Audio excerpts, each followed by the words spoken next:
ரேவதி, ரேவதி பாப்பா, ரேவதி இருக்கேம்மா. இங்க இருக்கியாப்பா?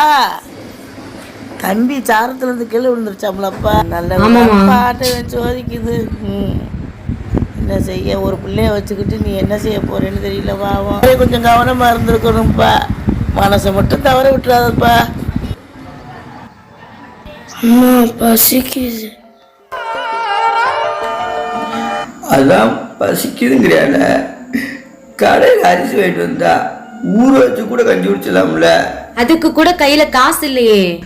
என்னது, காசு இல்லையா? ஆமாங்க, உங்க முதலாளி கொடுத்த காசை வச்சு ஒரு மாசத்துக்கு மாத்திரை மருந்துக்கே சரியா போயிடுச்சு. இப்போதைக்கு சாப்பாட்டுக்கு காசு இல்லைங்க.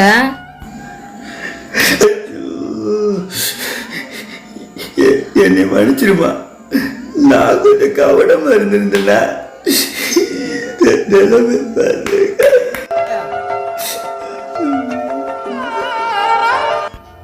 சரி விடுங்க, நடந்ததை நினைச்சு ஒண்ணுமே ஆக போறது இல்ல. இப்போதைக்கு என்னோட கம்மல் மட்டும்தான் இருக்கு. நாளைக்கு அதை தான் அடகு வைக்கணும் போல. கடையில கடன் பாக்கி வேற இருக்கே. ஒரு தடவை நான் கேட்டு பாக்குறேன். நானும் ஒரு வேலைக்கு போகணும், அப்பதான் அந்த கடன்லாம் அடைக்க முடியும்.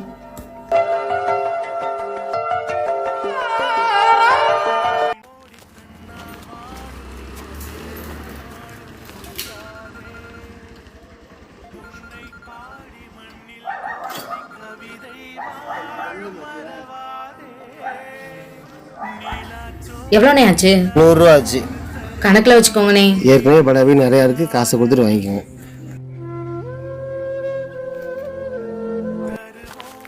நிலுதா, என்ன உன் வீட்டுக்காரருக்கு அடிபட்டுருச்சுன்னு சொன்னாங்க. இப்போ எப்படி இருக்கு? இப்போ பரவாயில்லைங்கய்யா. பரவாயில்லையா? இந்த வெறுங்குடையா போகுது, கடைக்கு வந்துட்டு சும்மா வர?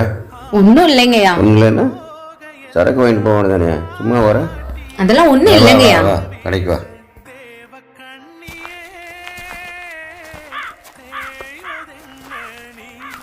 பாப்பா என்னையா கழிச்சு? அரிசி பருப்பு கேட்டாங்க. வெறுங்குடியா போகுது, போட்டு விடலையா? காசு கொடுத்தா கொடுக்க முடியாது. எவ்வளோ தரணும்? 100 ரூபா. 100 ரூபா தானே, இங்கே நான் தரேன். சரக்கு போட்டு விடு. கடைக்கும் வந்த கஸ்டமரை திருப்பி அனுப்புறதா பெருசு?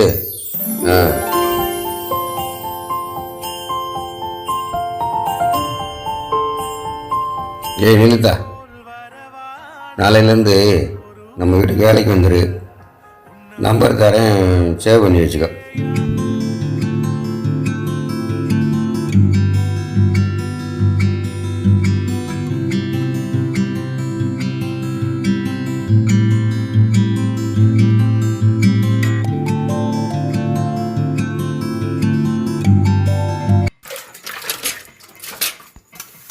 சரி, எப்போ வருவேன்னு சொல்லு.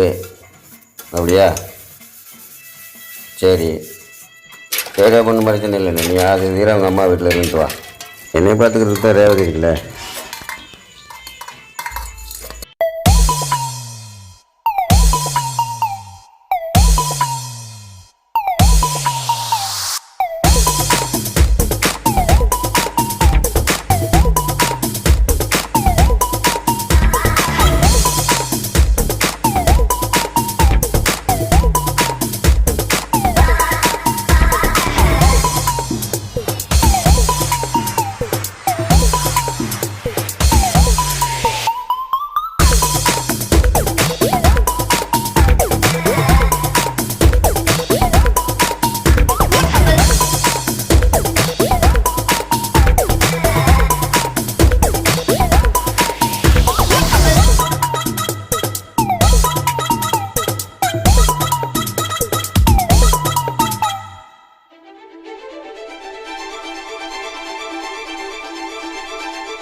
என்ன உனக்கு என்ன வேணும்? என்னவா?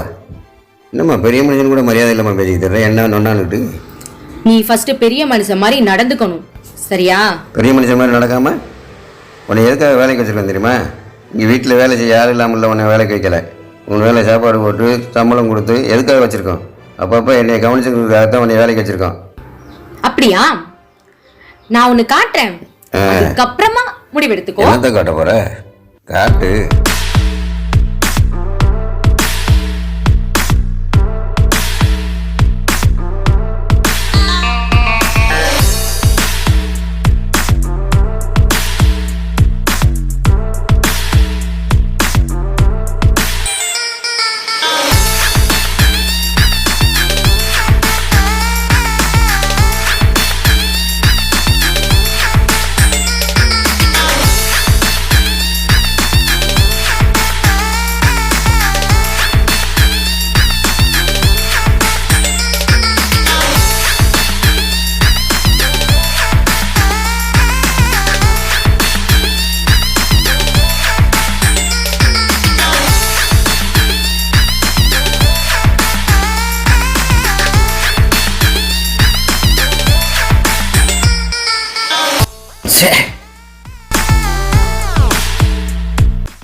முடிச்ச கதையாகி போச்சே.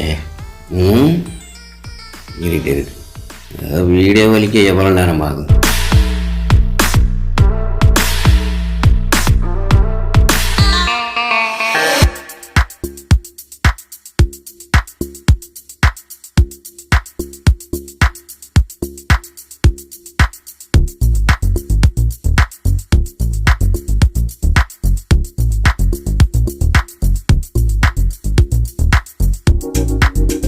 இங்கே தான் வச்சிருக்கியா?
ஹலோ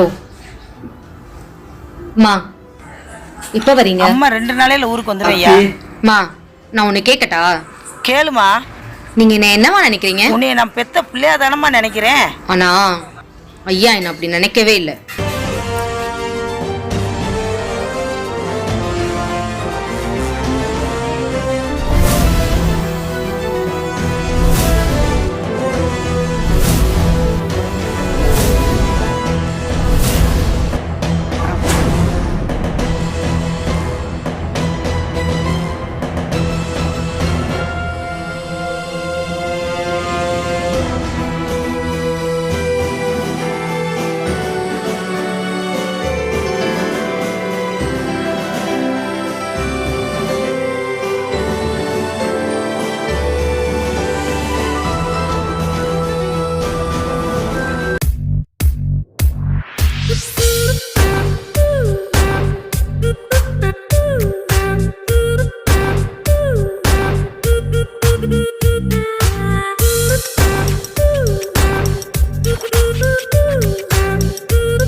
ஏய் தர்மராஜ், இன்னைக்கு உனக்கு பெரிய இன்ப அதிர்ச்சி காத்துட்டு இருக்கு.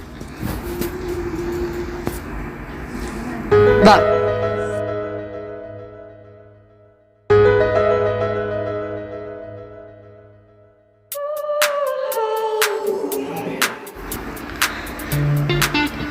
என்ன தர்மராஜ், ரொம்ப நாள் என் மேல ஆசைப்பட்டுட்டு இருந்தியே, அந்த ஆசை இன்னைக்கு நடக்க போகுது.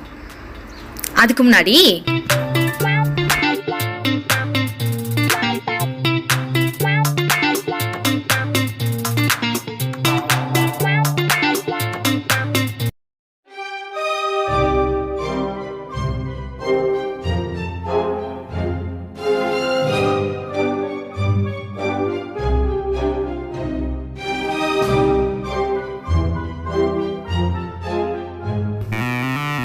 என்ன தர்மராஜ், சாப்பாட்டே பார்த்துட்டு இருக்கீங்க? நான் வேணா என்ன யோசிக்கிற?